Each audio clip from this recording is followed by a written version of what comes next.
This is episode 287 of Zen and the Art of Real Estate Investing with my guest, Luis Belmonte. Luis is a founding partner of Seven Hills Properties. Previously, he was executive vice president and among the founders of AMB Property Corporation, which is now Prologis. He ran the development program and supervised management of assets in the Western United States. Luis, welcome to the show.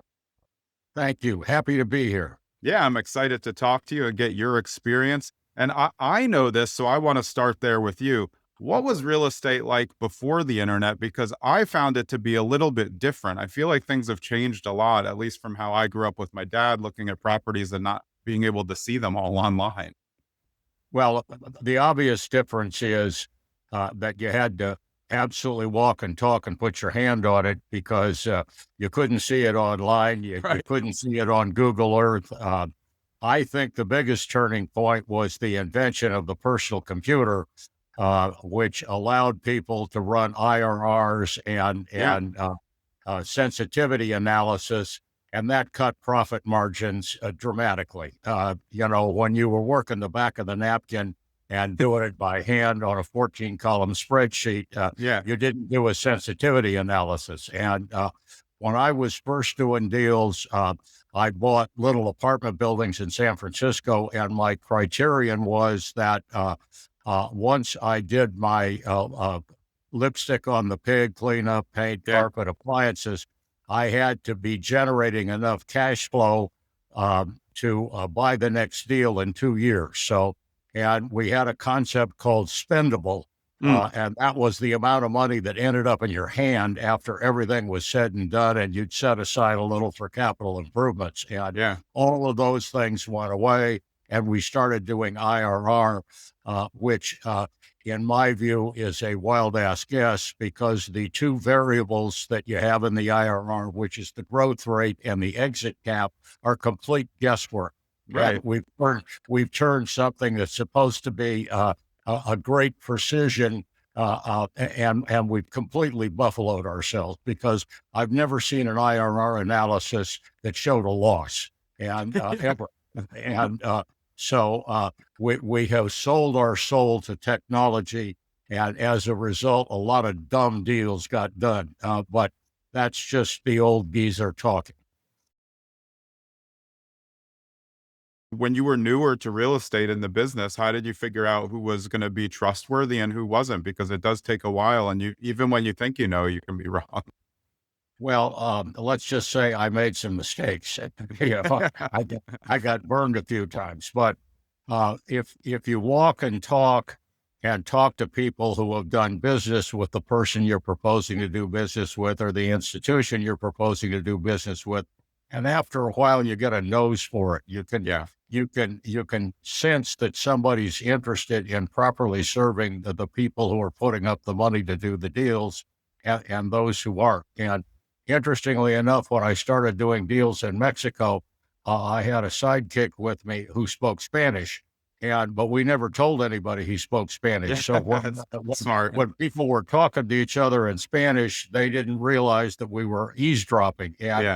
And that helped me on several occasions walk away from prospective partnerships that would have been disastrous if I'd done them. But and both my sidekick and I were profoundly cynical. So when he was listening to the conversations and everything in Mexico is all about connections and friendships and families. So you could kind of get a sense of when people talk to each other whether they were out to skin the gringo or not. And and we actually ended up with a partner who had no opinion. We were there to build warehouses, and we ended up with a partner who had really no experience in building warehouses, but had great connections with the government and seemed honest. And so that's the partner we chose. And the trade was, I'll teach you how to build warehouses. You teach me how to deal with the government of Mexico. Right. And that was our trade. So how did you find the deals when you first started buying? Because it was a while ago and it was a much different way of deal making. Well, I'll give you two examples, one of which has to do with my first exposure to the warehouse business. So nobody had any idea what the inventory was. So Yeah. I had some broker friends that I did business with, and there were three guys in this little office in the East Bay who flogged industrial space, and they kept their inventory on 5x7 cards. And they would meet on Friday afternoon and drink beer and exchange information on what was available, what the prices were. So I started going to that meeting and bringing the case of beer. Yeah. And I Okay. sat there with my notebook, and as they exchanged data, I would write it all down and then go back to my office and collate it, so I knew who had what for rent and how much it was. Another wonderful example is how I bought buildings in San Francisco. I have one of my deals was with a brokerage company that actually guaranteed loans for guys like me who had no money. Yeah. So the typical deal was I put up 10%, the seller carried back 15, and the broker guaranteed a loan with a local S&L for 75%. So if I flop, he could buy a building for 75 cents on the dollar. Pretty smart. So Yeah. he was the one who was picking out the deals. Yeah. And since he was the multifamily stud of San Francisco for working class units, when they brought me a deal, it was a deal they wanted to own. So, Yeah. I had a good sense of that. But my other technique was just a joy. I had a old, what I considered the oldest human being in the world. He was probably 70, but he trolled the obits. And so when somebody died, Yeah. he would look up and see if they owned any property. And typically the man died before the woman, and the widow was confronted with running property. Yeah. So Right. we'd go to the widow and say, this is how much I can get you, so you won't have to collect rent. And I have someone who will pay you enough to make my commission and the closing costs and leave you a little money, and you will receive a check every month, one check for the equivalent of the rent you are getting now. And those ladies sent me Christmas cards until the day they died. They were so happy to get out of the Haight-Ashbury Yeah. and the summer of love, and Well, they could people have never came in managed it.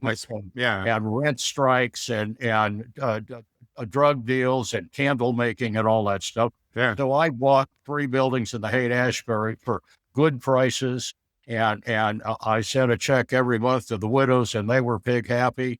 And I went in and threw the deadbeats out and upgraded the units, and I own those deals today.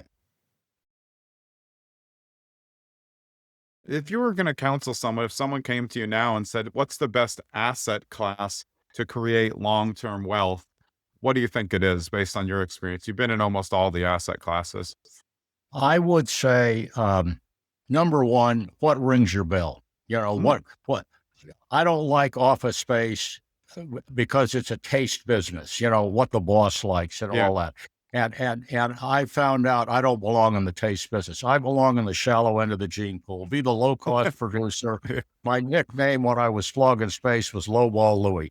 So, I've always bought working class apartments. The luxury business is not me. It's not my personality. Yeah. I like warehouse space because it's a whole lot more fun dealing with truckers than office managers. Yeah. And I'd rather deal with a leaking roof than a slow elevator and people having hot flashes and wanting the air conditioning adjusted. So Yeah.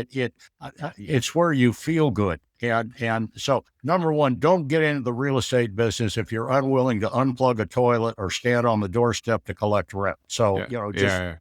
go into find out what your personality's all about, and see if you've got some instincts for it. I mean, I can go over a site in a helicopter and tell you what belongs on the site because I've been doing it so many years, Yeah. and I'm seldom wrong because my instincts are well developed. Now, I don't have an instinct for stock. I don't have an instinct for bonds. I don't have an instinct for art, but I have an instinct for real estate. Find something that interests you. The 2 asset classes I like are multifamily and warehouses because the turnover costs are lower. Turnover costs in retail, especially at the high end, are very high. Yeah. Turnover costs in office are astronomical. Yeah. So, typically it costs you like somewhere between 50 cents and $1 a square foot to turn over a warehouse space. In apartments, it's carpet and appliances and some paint. So for a small time investor, multifamily is the best because you could always lower the rent. So if you keep your leverage reasonable and the market goes to hell in a handbasket, you could always lower the rent and get a tenant. That's less true in warehouse space. When the market dies, it really dies, especially peripheral. If you're close in and you have smaller unit space, you're probably all right. You can lower the rents and rent to somebody. So I want downside protection. And so those are the asset classes that have downside protection. Neighborhood retail in dense locations also has pretty good downside protection. For the most part, there's always a tenant there at the right rent.